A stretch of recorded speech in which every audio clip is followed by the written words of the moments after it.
Exercice 12, numéro 6. Il s'agit de calculer cette intégrale à l'aide des sommes de Riemann. Cet exercice se trouve dans la page 39. Alors, le voilà.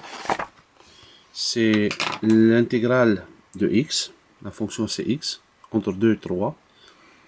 C'est la limite de Sn, où Sn est une somme de Riemann quelconque. On l'a choisi comme on veut parce que c'est garanti que cette limite converge vers l'intégrale, peu importe le choix des détails qui définissent Sn, pourvu que, bien sûr, la subdivision devient de plus en plus fine. La largeur la plus grande des sous-intervalles tend vers 0. Et nous, on va prendre la subdivision régulière, comme d'habitude. Donc, la largeur du kème intervalle, c'est indépendant de k, c'est delta n, et c'est b moins a sur n, parce qu'on va prendre uniforme. Donc, c'est 3 moins 2 sur n, ça fait 1 sur n.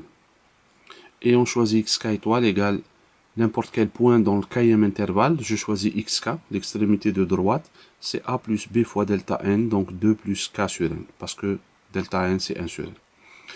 Et je remplace f de xk, c'est xk, parce que f de x c'est x, et ça c'est 1 sur n. Ensuite xk c'est 2 plus k sur n, fois 1 sur n, et donc je développe ici, je distribue, ça fait 2 sur n, plus k sur n carré, et je développe la somme de deux termes, c'est la somme de deux sommes, c'est des sommes finies, je rappelle ici, et ensuite la limite de la somme, c'est la somme des deux limites, et puis les deux limites, je vais mettre 2 à l'extérieur, la limite, il ne dépend pas de n, ni de k, donc dehors, il va rester limite, et puis n va sortir ici, il va rester entre la limite et sigma, donc limite de 1 sur n, sigma des 1.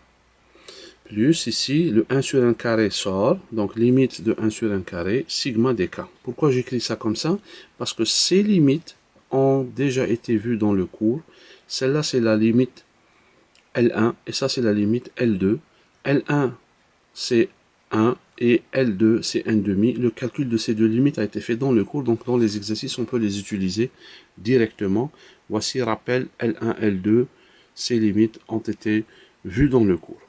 Par conséquent, je remplace ici par ces limites et je trouve 2 fois 1 plus 1,5 égale 5,5. Si j'avais par contre utilisé la formule de la somme, ici somme des 1 c'est 1, c'est n, et ici somme des k c'est n fois n plus 1 sur 2, j'aurais pu faire le calcul, mais c'est comme si j'aurais démontré ces deux limites qui sont faites dans la page 19 du manuel.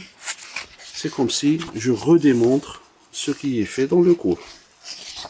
Ok, c'est comme si ce qu'il y a dans la page 19, si je n'utilise pas ces limites et j'utilise plutôt les sommes, somme de k égale ceci, c'est comme si ce calcul-là qui est fait dans le cours, je le refais dans chaque exercice.